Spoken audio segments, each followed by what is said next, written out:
There's another Form Titan 101 video on the Textbox overview. In this video we'll discuss the element Textbox, what it's used for, and we'll give you a couple of its basic features that you can use right away and implement them if you're using a Textbox.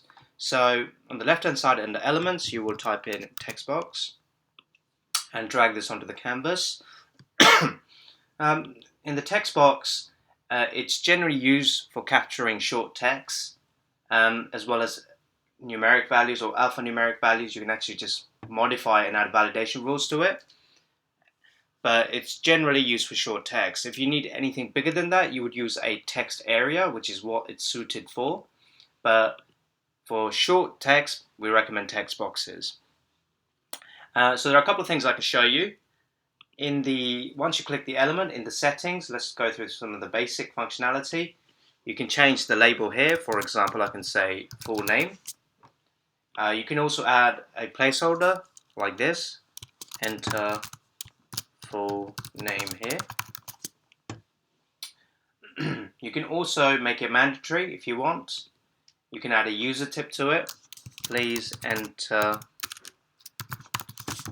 your full name here. And if I save this and preview this, you can see that if I hover over it, it'll say please enter full name here. So really handy if you've got help text to go on this.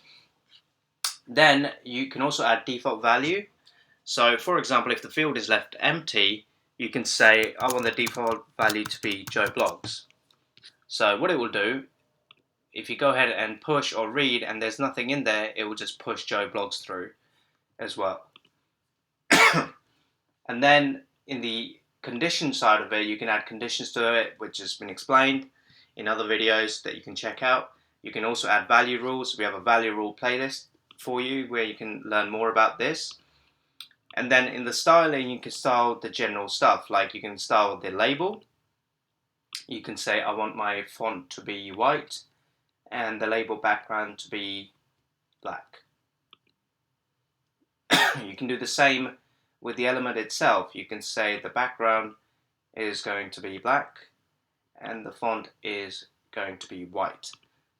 So that's just a very basic demonstration of our Textbox and the ability it has. It can record numbers, text, you can add validation rules on it, but really it is used for storing small text, short text. Hello, how are you today? Something like this, very, very easy. So that's the Textbox overview, and I'll see you on the next one.